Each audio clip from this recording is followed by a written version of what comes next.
धरती पर मनुष्य को छोड़कर प्रत्येक प्राणी जानता है कि उसे क्या खाना चाहिए और क्या नहीं खाना चाहिए, लेकिन सबसे सर्वश्रेष्ठ प्राणी मनुष्य ये नहीं जानता है कि उसे क्या खाना चाहिए, उसका भोजन क्या है, उसे क्या नहीं खाना चाहिए।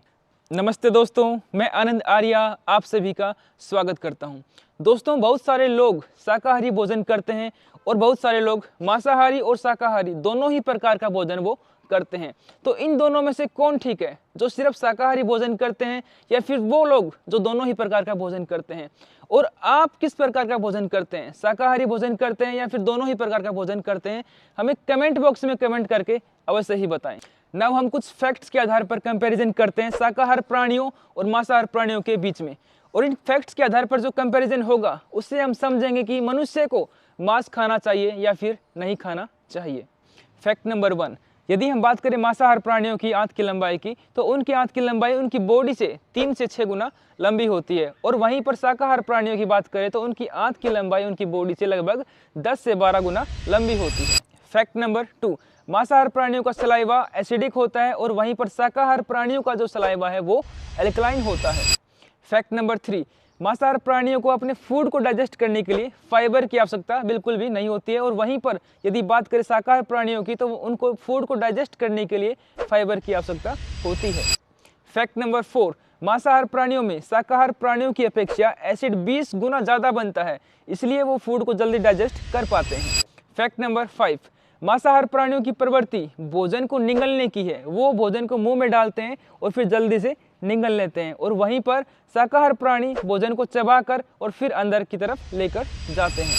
फैक्ट नंबर 6, मांसाहार प्राणियों की आंत की शेप बिल्कुल पाइप की तरह सीधी होती है और छोटी होती है आंत उनकी, इसलिए उनका भोजन जल्दी डाइजेस्ट हो जाता है, और वहीं पर शाकाहार प्राणियों की आंत की शेप जिगजैग की तरह होती है और उनकी आंत लंबी होती है, इसलिए उनको भोजन को पचाने में ज़्यादा समय लगता है। फैक्ट नंबर 7, मांसाहार प्राणियों की जो उम्र होती है वो शाकाहार प्राणियों की अपेक्षा कम होती है, वो जल्दी मर जाते हैं मांसाहार प्राणी, और शाकाहार प्राणी ज़्यादा समय तक जीवित रहते हैं।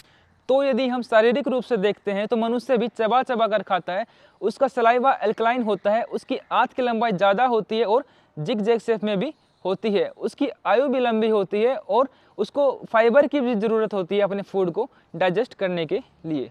तो इससे स्पष्ट होता है कि मनुष्य शाकाहार प्राणियों की श्रेणी के अंदर आता है। अब हम बात करते हैं कि यदि मनुष्य मांस खाएगा तो उसकी बॉडी में क्या क्या चेंजेस आएंगे। तो वो जैसे ही मांस खाएगा तो बॉडी को डाइजेस्ट करने के लिए ज़्यादा एनर्जी की ज़रूरत पड़ेगी, क्योंकि बॉडी के अंदर वो एंजाइम्स नहीं होते हैं जो मांस को डाइजेस्ट कर दे। बॉडी को ज़्यादा एनर्जी लगानी पड़ेगी।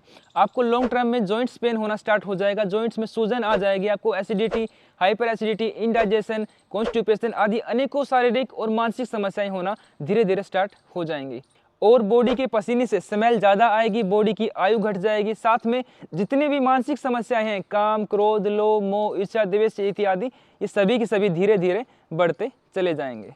और यदि हम बात करें हमारे ऋषि महर्षियों के बारे में, हमारे ग्रंथों के बारे में, तो वो भी बोलते हैं आहार शुद्ध हो स्तव शुद्धि, स्तव शुद्ध हो ध्रुवा स्मृति। मीन्स कि जितना शुद्ध हमारा आहार होगा उतनी शुद्ध हमारी बुद्धि होगी, जितनी शुद्ध हमारी बुद्धि होगी उतना ही शुद्ध हमारा जीवन होगा। और साथ में बोलते हैं कि हमारा भोजन ऐसा हो जो हमें प्रसन्नता देने वाला हो, और बिना हिंसा के प्राप्त किया गया भोजन ही हमें करना चाहिए। तो इन सब कंपैरिजन के थ्रू ऋषि महर्षियों की बातों के द्वारा आप समझ सकते हैं कि हमें किस प्रकार का भोजन करना चाहिए, हमें मांसाहार भोजन को ग्रहण करना चाहिए या फिर हमें शाकाहार भोजन को ग्रहण करना चाहिए। और कोई भी आपका प्रश्न हो तो आप कमेंट बॉक्स में कमेंट करके पूछ सकते हैं। मिलते हैं नेक्स्ट वीडियो में, तब तक सुखी रहें, स्वस्थ रहें।